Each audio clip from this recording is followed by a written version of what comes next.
सोचो एक ऐसी कौम के बारे में जो अपनी ताकत के घुमंड में आसमान से टकरा रही थी, जिनके महल पहाड़ों से ऊंचे थे, जिनके जिस्म फौलाद से ज्यादा मजबूत थे और जिन्हें लगता था कि दुनिया में उनसे ज्यादा ताकतवर कोई नहीं। वो हंसते थे, वो चैलेंज करते थे और वो कहते थे, हमें कौन रोक सकता है। लेकिन फिर एक दिन ऐसा हुआ जिसका उन्होंने कभी तसव्वुर भी नहीं किया था। एक हुआ उठी जो न सिर्फ उनके जिस्मों को बल्कि उनके नाम, उनकी शान और उनकी पूरी तहजीब को मिटाकर ले गई। ऐसी हुआ जो सिर्फ जिस्म नहीं उड़ाती बल्कि पूरी कौम के वजूद को जमीन से गायब कर देती है। ये वो जमाना था जब जमीन के एक हिस्से में एक अजीम कौम आबाद थी जिसे कौम आद कहा जाता था।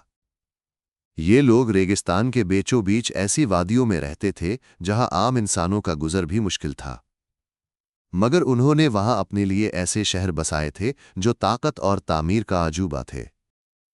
उनके मोहल्लात इतने बुलंद थे कि देखने वाला गर्दन उठाकर थक जाए, और उनके सुतून इतने मजबूत थे कि पहाड़ भी उनके सामने कमजोर लगते थे। कौम आद के लोग सिर्फ ताकतवर नहीं थे बल्कि गैर मामूली जिस्मानी कुव्वत के मालिक थे। ऐसे जिस्म जो आम इंसानों से कई गुना बड़े और मजबूत थे। उनके जंगजू मैदानों में ऐसे चलते जैसे जमीन उनके कदमों के नीचे झुक रही हो, और इनकी दौलत इतनी ज्यादा थी कि खजाने भरे हुए थे, खेत हरे भरे थे और हर तरफ खुशहाली ही खुशहाली थी। मगर उसी खुशहाली के साथ एक खतरनाक बीमारी भी पैदा हो रही थी जिसे तकब्बुर कहते हैं। आहिस्ता आहिस्ता उनके दिलों में ये ख्याल बैठने लगा कि हमसे ज्यादा ताकतवर कोई नहीं, हम ही जमीन के असल वारिस हैं। वक्त गुजरता गया और कौम आद की ताकत के साथ साथ उनका गुरूर भी बढ़ता गया। वो खड़े होकर फख्र से कहते, हमसे ज्यादा ताकतवर कौन है।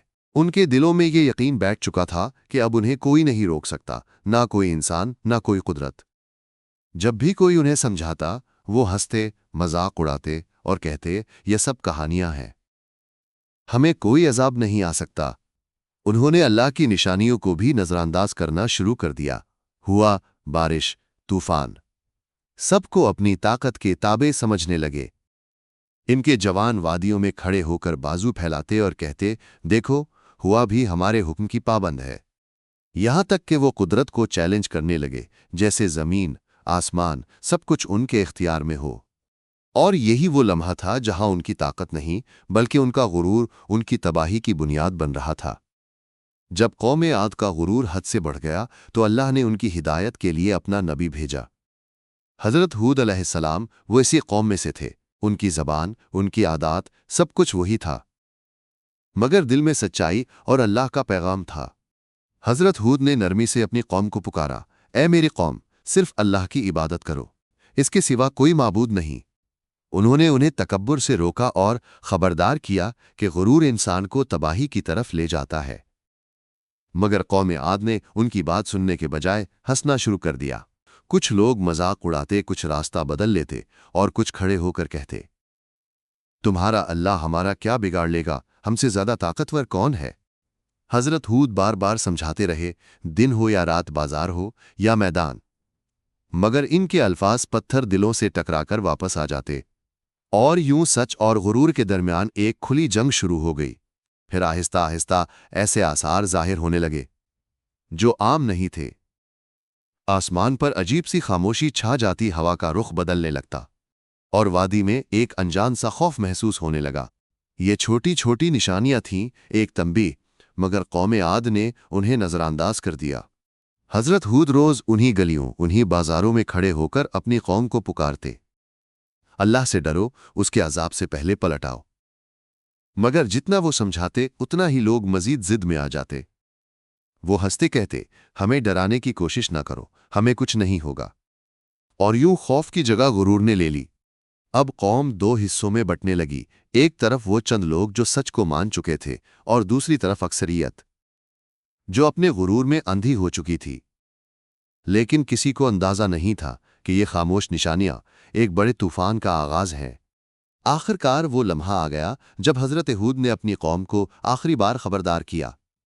उन्होंने बुलंद आवाज में कहा, ए मेरी कौम, अब भी वक्त है, अल्लाह की तरफ पलट आओ, वरना एक ऐसा अजाब आने वाला है जिसे तुम रोक नहीं सकोगे।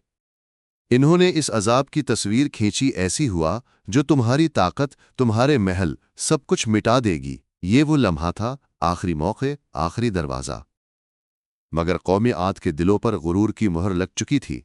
वो हंस पड़े और तंजिया अंदाज में बोले, अगर तुम सच्चे हो तो ले आओ वो अजाब, हम बिल्कुल तैयार हैं। हजरत हूद ने एक लम्हे के लिए आसमान की तरफ देखा, जैसे फैसला अब जमीन से उठकर आसमान में जा चुका हो। और यही वो लम्हा था जब रहमत का दरवाज़ा बंद और अजाब का दरवाज़ा खुलने वाला था। फिर एक दिन आसमान का रंग बदलने लगा। वादी पर एक अजीब सी खामोशी छा गई, न परिंदों की आवाज, न हवा की सरसराहट। रेगिस्तान जैसे सांस रोककर किसी आने वाले मंजर का इंतजार कर रहा था। फिर दौरे उफुक पर हल्की सी हुआ उठी, जो आम नहीं थी। रेत आहिस्ता आहिस्ता फिजा में उठने लगी, जैसे कोई पोशीदा ताकत हरकत में आ चुकी हो। लोग हैरान होकर आसमान की तरफ देखने लगे, कुछ के दिलों में हल्का सा खौफ भी जागा। मगर गुरूर अब भी बाकी था। वो कहते, या तो आम हुआ है, इसमें क्या खास बात है। इसी लम्हे हजरत हूद ने कहा, यह रहमत नहीं है, यह आजाब का पैगाम है। मगर इन अल्फाज के बावजूद किसी ने संजीदगी से न लिया। उन्हें खबर नहीं थी कि जो हुआ अभी आहिस्ता चल रही है। वही चंद लम्हों में उनकी दुनिया बदलने वाली है। और फिर वही हुआ जो अभी हल्की थी, अचानक तेज होने लगी। रेत के जर्रात फिजा में उठने लगे और देखते ही देखते वो एक खौफनाक आंधी में बदल गए। आसमान स्याह होने लगा, रोशनी मध्यम पड़ गई और हर तरफ धुंध और गिर्द छा गई। अब लोगों की आंखों के सामने सब कुछ धुंधला हो चुका था। न रास्ते दिखाई देते थे, न एक दूसरे के चेहरे। हवा के झोंके इतने ताकतवर हो गए कि घरों की दीवारें कांपने लगे, दरवाजे जोर जोर से टकराने लगे। लोग घबराकर अपने घरों से बाहर निकले, कुछ एक दूसरे को पकड़कर खड़े थे, कुछ बच्चों को सीने से लगाए हुए। मगर अब वो हंसी, वो गुरूर सब खत्म हो चुका था। उनके चेहरों पर पहली बार खौफ साफ नजर आ रहा था। वही लोग जो कहते थे हमें कोई नहीं रोक सकता, आज एक हवा के सामने बेबस खड़े थे। और यही वो लम्हा था जब उनका गुरूर टूटना शुरू हो गया। फिर वो लम्हा आ गया जब तूफान अपनी पूरी शिद्दत के साथ टूट पड़ा। हुआ अब सिर्फ चल नहीं रही थी, बल्कि चीख रही थी, गरज रही थी, जैसे जमीन और आसमान को चीर देना चाहती हो। दरख्त जड़ों समेत उखड़ गए, मोहल्लात की दीवारें टूटने लगे, ऊंचे सुतून एक एक करके जमीन बोस होने लगे। लोग जो कभी अपनी ताकत पर फख्र करते थे, अब रेत के जर्रों की तरह फजा में उछल रहे थे।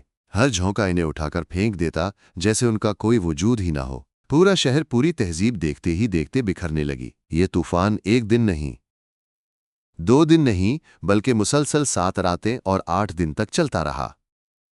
न किसी को छुपने की जगह मिली, न किसी को बचने का रास्ता। और आखिरकार वो कौम जो कभी कहती थी हमसे ज्यादा ताकतवर कोई नहीं, मुकम्मल तौर पर मिटा दी गई। पीछे रह गया तो सिर्फ रेत और खामोशी। और फिर अचानक सब कुछ खामोश हो गया। वही जमीन जो कुछ दिन पहले शोर, ताकत और जिंदगी से भरी हुई थी, अब सुनसान पड़ी थी। न कोई आवाज, न कोई चीख, न कोई हरकत। रेगिस्तान एक बार फिर अपनी पुरानी हालत में आ चुका था। मगर इस बार उसके सीने में एक पूरी तहजीब दफन हो चुकी थी। ना वो बुलंद महल्लात बाकी रहे, ना वो मजबूत सुतून, ना वो लोग, ना उनका गुरूर। जहां कभी फख्र की सदाएं गूंजती थी, वहां अब सिर्फ रेत उड़ रही थी। टूटे हुए खंडर, बिखरे हुए आसार और एक गहरी खामोशी जो हर देखने वाले को ये बता रही थी, यहां कभी एक ताकतवर कौम आबाद थी। मगर अब वहां सिर्फ इबरत बाकी है। कौम आद की कहानी हमें एक सादा मगर गहरा सबक देती है। जब इंसान अपनी ताकत, दौलत और मकाम पर गुरूर करने लगता है, तो वो अपनी तबाही खुद लिख रहा होता है। तकब्बुर का अंजाम हमेशा तबाही होता है और अल्लाह की नाफरमानी का नतीजा कभी अच्छा नहीं निकलता। कौम आद भी यही समझती थी कि उन्हें कोई नहीं हरा सकता, मगर एक हवा ने उनका सब कुछ खत्म कर दिया। और हकीकत ये है कि आज भी इंसान वही गलती दोहरा रहा है। हम भी अपनी ताकत, अपनी कामयाबियों और अपनी मर्जी को सब कुछ समझ बैठते हैं। मगर याद रखो, जब अल्लाह का फैसला आता है तो न ताकत काम आती है, न दौलत, न गुरूर। असल कामयाबी इसी में है कि इंसान झुक जाए, इससे पहले कि उसे झुका दिया जाए। अगर आपको ये कहानी इबरत अंगेज लगी हो तो वीडियो को लाइक ज़रूर करें और कमेंट्स में बताएं कि आप अगली किस कौम की कहानी सुनना चाहते हैं। ऐसी मज़ीद हकीकत पर मबनी कहानियों के लिए चैनल को सब्सक्राइब करना ना भूलें, क्योंकि ये सिर्फ कहानियां नहीं बल्कि वो सच हैं जो हमें खुद को पहचानने में मदद देते हैं।